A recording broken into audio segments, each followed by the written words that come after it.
பாரிஜாத சீரியலை பற்றி தான் நம்ம இந்த வீடியோக்குள்ளே நம்ம பார்க்க போகிறோம். வாங்க நம்ம வீடியோக்குள்ளே போகலாம். விசாலும் பார்த்தோம்னா வர்ஷினியை காப்பாற்றுறதுக்காக அந்த ஹோட்டலுக்கு வராங்க. அங்கே வந்ததுமே எப்படி இப்போ வர்ஷினியை கண்டுபிடிக்க போகிறோம் அப்படின்னு சொல்லிட்டு அவங்க ரெண்டுருமே பதட்டத்தோடு இருக்கும்போது அப்போ விசால் ஒரு பிளானை போட்டு கொடுக்குறாங்க. அதுபடி பார்த்தோம்னா அந்த ஹோட்டலில் வேலை செய்கிற மாதிரிக்கு அவங்க ரெண்டு பேரும் ட்ரெஸ்ஸை போட்டுட்டு ஒவ்வொரு ரூமுக்கும் போய் கதவு தட்டுறாங்க. அதாவது உங்களுக்கு என்ன தேவை அப்படின்னு சொல்லிட்டு அவங்க கேட்டுட்டு இருக்கவும் அப்போ பார்த்தோம்னா வர்ஷினி ரூமில் அடைச்சி வச்சுருக்குறாங்களா அந்த ரூமுக்கு கூல்ட்ரிங்க்ஸ் எடுத்துகிட்டு இசை வராங்க.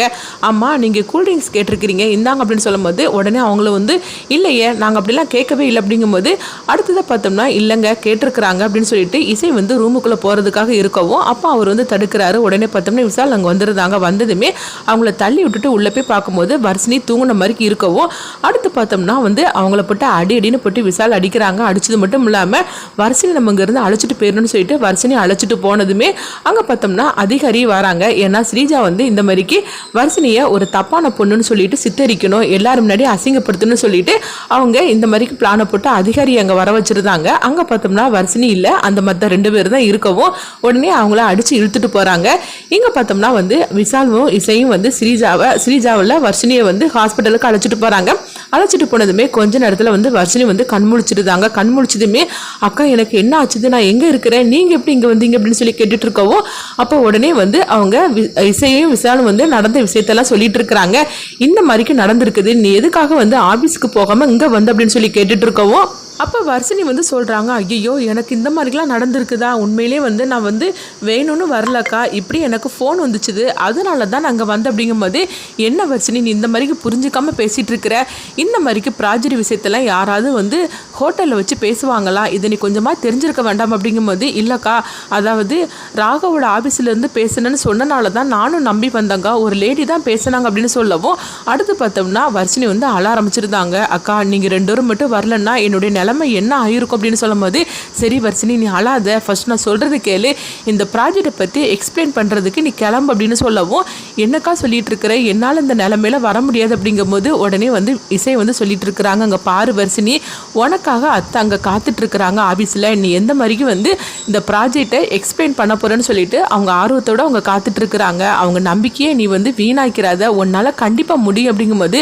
அக்கா என்னால் இந்த நிலைமையில அதை பண்ண முடியுமான்னு எனக்கு தெரியல அக்கா அப்படின்னு சொல்லிட்டு இருக்கும்போது இங்கே பாரு வர்ஷினி நான் சொல்கிறது கேளு, அத்தையோட நம்பிக்கையை நீ பொய்யாய்க்கிறாத, அது மட்டும் இல்லாமல் ராகு உன்னை நம்பி தானே அந்த ப்ராஜெக்டை உங்ககிட்ட கொடுத்துட்டு போயிருக்கிறாரு, அப்படி இருக்கும்போது அவங்க நம்பிக்கையை நீ பொய்யாய்க்கிறாத, இந்த விஷயத்தை பற்றி நீ நினைக்க வேண்டாம், நான் சொல்கிறது கேளு அப்படின்னு அவங்களுக்கு நம்பிக்கையாக அவங்க இசை வர்ஷினிக்கிட்ட பேசிகிட்டு இருக்கவும் வர்ஷினியும் ஒரு கட்டத்தில் சரிதாங்க அப்படிங்கிறாங்க. இப்போ விசால் சொல்லிட்டு இருக்கிறாங்க, வர்ஷினி நீ எதை பற்றியும் கவலைப்படாத, இங்கே இப்படி ஒரு விஷயம் நடந்ததே நீ மறந்துடு, இது எல்லாத்துக்கும் காரணம் இந்த ஸ்ரீஜா தான், அவளை சும்மா விட மாட்டேன், நீ மட்டும் இந்த ப்ராஜெக்டை பற்றி நீ சொல்லி முடிச்சுட்டு வா, அதுக்கப்புறம் அவளுக்கு இருக்குது அப்படின்னு சொல்லிட்டு போகவும் இசை நீ இவளை அழைச்சிட்டு போ அப்படின்னு சொல்லும் போது உடனே இசை சரின்னு சொல்லிட்டு வர்ஷினியை அழைச்சிட்டு வராங்க. அடுத்தங்க பார்த்தோம்னா சுபத்ரா இதுக்காக காத்துட்டு இருக்கிறாங்க.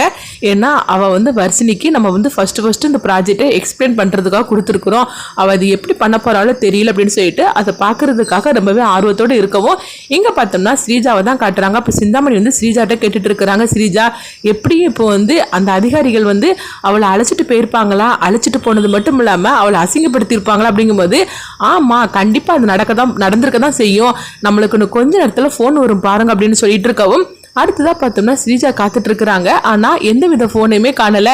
என்னது இந்த விஷயம் நடந்துருச்சுன்னா நம்மளுக்கு ஃபோன் வந்திருக்கணும், அது மட்டும் இல்லாமல் ப்ரெஸ்காரங்களே நான் அனுப்பி விட்டுருக்கிறேன், டிவிலையும் இந்த விஷயம் வந்திருக்கணுமே அப்படின்னு சொல்லிட்டு இருக்கும்போது எதுலையுமே அப்படி வரல. அப்போ ப்ரெஸ்காரங்களுக்கு ஸ்ரீஜா ஃபோன் பண்ணுறாங்க, அம்மா என்ன ஆச்சுது, நான் சொன்ன மாதிரிக்கு அங்கே போனீங்களா அப்படிங்கும்போது என்ன மேடம் என்ன நினச்சிட்டு இருக்கிறீங்க, எங்களுக்கு வேலை இல்லைன்னு சொல்லி நினச்சிட்டு இருக்கீங்களா என்ன, இந்த மாதிரிக்கெலாம் பொய் சொல்லி எங்களை இந்த மாதிரிக்கெலாம் அனுப்பி வச்சிருக்கிறீங்க, அப்படிலாம் அங்கே எதுவுமே நடக்கலை அப்படின்னு சொல்லிட்டு இருக்கவும் நீங்கள் எங்கேருந்து இந்த மாதிரிக்கெலாம் பேசிகிட்டு இருக்கிறீங்க, இப்படி பொய்யான தகவலை எங்களுக்கு அனுப்பி விட்டுருக்கிறீங்களா அப்படின்னு சொல்லிட்டு இருக்கும்போதே அடுத்தது அதிகாரிகளும் அவங்களும் ஸ்ரீஜாவுக்கு ஃபோன் பண்ணுறாங்க, ஆமாம் நீங்கள் இந்த மாதிரிக்கெலாம் ஒரு தப்பு நடக்குதுன்னு சொன்னீங்க, அங்கே போனாக்க அப்படிலாம் எதுவுமே நடக்கலை, உண்மை சொல்ல போனால் 2 ஆட்களை தான் நாங்கள் அரெஸ்ட் பண்ணி கூட்டிகிட்டு வந்தோம், அவனுக்கு என்ன தப்பு பண்ணினாங்கன்னு தெரியல, இனிமேல் தான் அடி வெளுத்து வாங்கி அவங்கக்கிட்ட உண்மையை வரவழைக்கணும், ஆமாம் நீங்கள் எங்கேருந்து பேசுகிறீங்க, உங்கள் நம்பர் என்கிட்ட தான் இருக்குது, இப்போது நான் வந்தோம்னா என்ன ஆகும் தெரியுமா, பொய்யான தகவல் சொல்லப்பட்டவங்களுக்கு எவ்வளோ பெரிய பனிஷ்மெண்ட் தெரியுமா அப்படின்னு சொல்லிட்டு இருக்கவும் இது கேட்டதுமே ஸ்ரீஜா வந்து ஃபோனை கட் பண்ணியிருந்தாங்க. உடனே சிந்தாமணி வந்து ஸ்ரீஜா என்ன ஆச்சு அப்படின்னு சொல்லி கேட்டுட்டு இருக்கவும் நம்ம நினச்ச மாதிரிக்கு எதுவுமே நடக்கலை,